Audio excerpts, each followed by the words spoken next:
ನಿಶಾ ಅವರು ಯೋಗೇಶ್ವರ್ ಅವರ ಆಸ್ತಿಗೋಸ್ಕರ ಹೋರಾಟ ಮಾಡಿದ್ರ? ಇಲ್ಲ. ತಡಿಬಾರ್ದು ಅಂತಂದ್ರೆ ಇವಾಗ ನಿಮಗೆ ಆಸ್ತಿ ಬೇಡ, ಆದ್ರೆ ನಿಮ್ಮ ಜೀವನವನ್ನ ಕಟ್ಟೋದನ್ನು ಅಡ್ಡಗಾಲ ಆಗ್ತಾರೆ ಅನ್ನೋ ಮಾತ. ಇದೆಲ್ಲ ಇವಾಗ ನೋಡಿ, ನಾನು ಫಿಲಮ್ ಇಂಡಸ್ಟ್ರಿಲಿ ಒಂದು ಬಾರಿಗೆ ನಾನು ಕಾಲಿಟ್ಟಿದ್ದೆ. ಅಲ್ಲಿಂದ ಒಂದಷ್ಟು ನನಗೆ ರೆಸ್ಟ್ರಿಕ್ಷನ್ಸ್ ಬಂತು. ಆ ಇಂಡಸ್ಟ್ರಿಯಿಂದ ಬಟ್ ನಾನು ನಿಮ್ಗೆ ಅದು ಕ್ಲಿಯರ್ ಮೆಸೇಜ್, ಇದು ನನ್ನ ತಂದೆಯಿಂದನೇ ಸ್ಟಾಪ್ ಆಗಿತ್ತು ಅಂತ. ಅದೆಲ್ಲ ಪ್ರಪಂಚನೇ ಮಾತಾಡುತ್ತೆ. ಬಿಕಾಸ್ ನೀವು ಹೇಳಿ ಇವಾಗ ಅಂಥ ದೊಡ್ಡ ವ್ಯಕ್ತಿ ಮಗಳು ನಾನು ಫಿಲಮ್ ಇಂಡಸ್ಟ್ರಿ ನಾನು ಒಂದು ಹೆಜ್ಜೆ ಇಟ್ಟೆ ಅಂತ ಅಂದರೆ 13-15 ದಿನ ಶೂಟಿಂಗ್ ಆದಮೇಲೆ ಎಲ್ಲ ಚೆನ್ನಾಗಾದ್ಮೇಲೆ 15 ದಿನದ ಕಾಲ್ ಶೀಟ್ನ ಕ್ಯಾನ್ಸಲ್ ಮಾಡಿ ಸಡನ್ ಆಗಿ ನನ್ನ ಫಿಲ್ಮಿಂದ ತೆಗಿತಾರೆ ಅಂತ ಅಂದರೆ ಯಾರು ಸಾಧಾರಣ ವ್ಯಕ್ತಿ ಅಂತೂ ಮಾಡೋಕ್ಕಾಗಲ್ಲ. ಸೊ ಒಂದು ಸ್ವಲ್ಪ ನಾವು ಡೀಪಾಗಿ ಯೋಚನೆ ಮಾಡಬೇಕಾಗುತ್ತೆ. ದರ್ಶನ್ ಅವ್ರ ಬಗ್ಗೆ ನಿಮ್ಮ ಅಭಿಪ್ರಾಯ ಯಾವ ವಿಷಯದಲ್ಲಿ? ಇಂತಹ ಪ್ರಕರಣಗಳಾದಾಗ ನೋಡಪ್ಪ, ನಾನು ಒಂದು ಮೂವಿಲಿ ಒಂದು ಹೀರೋಯಿನ್ನ ಸೆಲೆಕ್ಟ್ ಮಾಡಿದ್ದೀನಿ, ಅವಳ ಹೆಸರು ನಿಶಾ ಯೋಗೇಶ್ವರ್, ನಾನು 15 ದಿನ ಶೂಟು ಮಾಡಿದ್ದೀನಿ, ಯಾರ್ದೋ ಒಂದು ಇನ್ಫ್ಲೂಯೆನ್ಸ್ಗೋಸ್ಕರ ಈ ಶೂಟು ಬೇಡ, ಹೀರೋಯಿನ್ನು ಬೇಡ, ಸಿನಿಮಾನು ಬೇಡ ಅನ್ನೋಂಥ ಮಟ್ಟಿಗೆ ಆಲೋಚನೆ ಮಾಡ್ತಾರ ದರ್ಶನ್? ಗೊತ್ತಿಲ್ಲ ನನಗೆ. ಆ್ಯಕ್ಚುಲಿ ಆ ಶೂಟಿಂಗ್ ಮಾಡ್ಬೇಕಾದ್ರೆ ಅವ್ರ ಜೊತೆ ಒಂದಷ್ಟು ಸೀನ್ಸ್ ಇತ್ತು, ಬಟ್ ಅವ್ರನ್ನ ನಾನು ವೈಯಕ್ತಿಕವಾಗಿ ನಂಗೆ ಪರಿಚಯ ಆಗಿಲ್ಲ, ಅವ್ರ ಸ್ವಭಾವ ನಂಗೆ ಗೊತ್ತಾಗಿಲ್ಲ, ನನಗೇನು ಗೊತ್ತಾಗಿಲ್ಲ ಅವಾಗ. ಆಮೇಲೆ ಇದೊಂದು ಆಲ್ಮೋಸ್ಟ್ ಒಂದು 10-15 ವರ್ಷ ಮುಂಚೆ ಆಗಿರೋ ವಿಷಯ ಇದು. ಸೊ ಅಷ್ಟು ನಾನು ಕಾಮೆಂಟ್ ಮಾಡೋಕ್ಕಾಗಲ್ಲ, ಅವ್ರು ಮಾಡಬೇಕಾಗಿಲ್ಲ. ಆಮೇಲೆ ತುಂಬ ಸಮಯ ಆದ್ಮೇಲೆ ಈ ವಿಷಯಗಳು ಆಚೆ ಬಂದಿತ್ತು. ಯಾವಾಗ ಈ ಘಟನೆಗಳು ನಡೀತಲ್ಲ ಅವಾಗ ನನಗೆ ಗೊತ್ತು. ಎಲ್ಲಿ ನೀವು ರಿಯಲೈಸೇಷನ್ ಆಯಿತು, ನಮ್ಮ ಅಪ್ಪ ನಮಗೆ ನಿಜವಾಗ್ಲೂ ತಳಿತಾ ಇದ್ದಾರೆ, ತುಳಿತಾ ಇದ್ದಾರೆ, ಈ don't want me to grow ಅಂತ ಯಾವಾಗ ಅನಿಸ್ತು? ತುಂಬ ಸಾರಿ ಅನಿಸ್ತು. ಅಲ್ಲ, ಒಂದು ಮಟ್ಟಕ್ಕೆ ಅನಿಸ್ಬಿಡುತ್ತೆ that this is the end, ಇದ್ರ ಮೇಲೆ ನಾನು ಸಹಿಸಕ್ಕಾಗಲ್ಲ, ನಾನು ವಾಪಸ್ ಅವ್ರ ಮೇಲೆ ಹೇಳಲೇಬೇಕು, ಅಥವಾ I have to comment on it. ಈಗ ಜನಗಳಿಗೆ ಮೇಡಮ್ ಪ್ರಾಬ್ಲಮ್ ಏನು ಅಂತಂದರೆ, ನೋಡಪ್ಪ ಆ ಹುಡುಗಿ ಮನೇಲಿ ಇರ್ಬೋದಾಗಿತ್ತು, ಏನು ಅಂತಹ ಮಹಾ ಆಗೋಯ್ತು, ಎಲ್ಲರೂ ಮಾಡೋವಂಥದ್ದೇ ಮಾಡೋದು, ಯಾಕೆ ಹುಡುಗಿ ಇಷ್ಟು ಅಗ್ರೆಸಿವ್ ಆಗಿ ಬಂದು ಹಿಂಗೆಲ್ಲ ಮಾತಾಡಬೇಕು ಅನ್ನೋ ಕಮೆಂಟ್ ನೀವು ಕೇಳಿರ್ತೀರಿ ಸಹಜವಾಗಿ.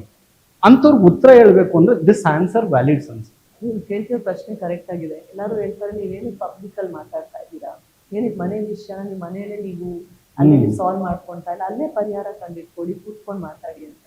ಇವತ್ತು ಇಂಥ ಒಂದು ಹೋರಾಟ ಮಾಡಬೇಕು ಅಂತ ಅಂದರೆ ಇದು ಸುಲಭವಾದ ಕೆಲಸ ಅಲ್ಲ ರಾಘವ್. ಟ್ರೂಲಿ ಅಲ್ಲಿ ಬಂದು ನಿಂತ್ಕೊಂಡು ತುಂಬ ನನ್ನ ತಾಯಿ ನನ್ನ ತಮ್ಮನ್ನ ಕರ್ಕೊಬಂದು ಅಲ್ಲಿ ನಿಲ್ಲಿಸಿ ನಾವೆಲ್ಲ ನಿರ್ಧಾರ ಮಾಡಬೇಕು ಅಂತ ಅಂದರೆ ಸುಲಭವಾದ ಕೆಲಸ ಇಲ್ಲ. ಏನೋ ಒಂದು ಜನ ಏನು ಯೋಚನೆ ಮಾಡಬೇಕು, ನನ್ನ ಒಂದು ಅರ್ಥ ಮಾಡ್ಕೊಳ್ಬೇಕು ಅಂತ ನನಗೆ ಏನು ಆಸೆ ಅಂತ ಅಂದರೆ, ಯಾರೋ ಈ ಥರ ಮಾಡ್ತಾರೆ ಅಂತ ಅಂದರೆ ಅದ್ರಲ್ಲಿ ಎಷ್ಟು ಹಿನ್ನೆಲೆ ಇರುತ್ತಲ್ಲ. ಇಲ್ಲಾಂದ್ರೆ ಯಾರಿಗೂ ಈ ಥರ ಜೀವನ ಬೇಡ. ನಾನು ಹೇಳ್ತೇನೆ, ನಂತರ ಜೀವನ ಈ ಥರ ಯಾರಿಗೂ ಬೇಡ.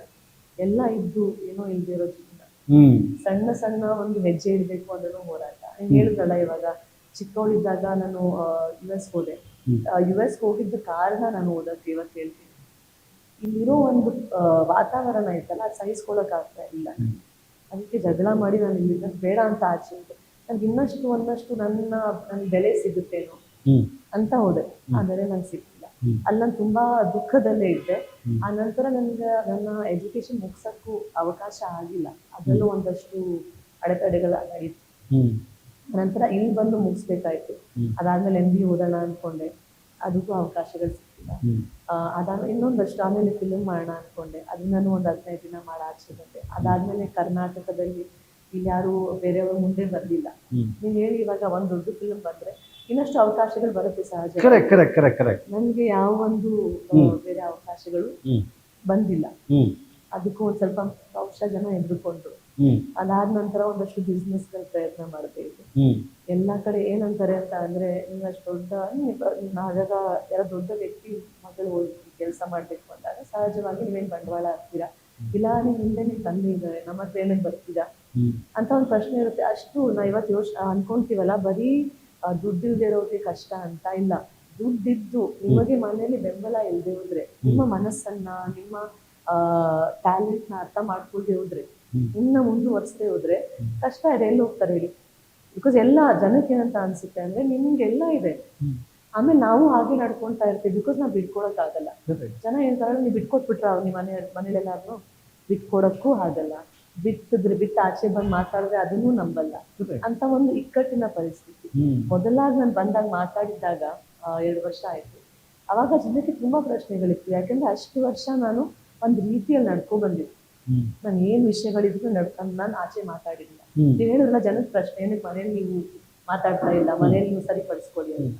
ಯಾಕೆ ಮಾತಾಡ್ದೆ ಇವತ್ತು ಅಂತ ಅಂದ್ರೆ, ಇಷ್ಟು ವರ್ಷ ಮಾತಾಡಿಲ್ಲ ತಾನೆ ನಾನು, ಇವತ್ತು ಏನಕ್ಕೆ ಮಾತಾಡ್ದೆ? ಅಷ್ಟು ವರ್ಷ ಸಹಿಸ್ಕೊ ಬಂದೆ ತಾನೆ.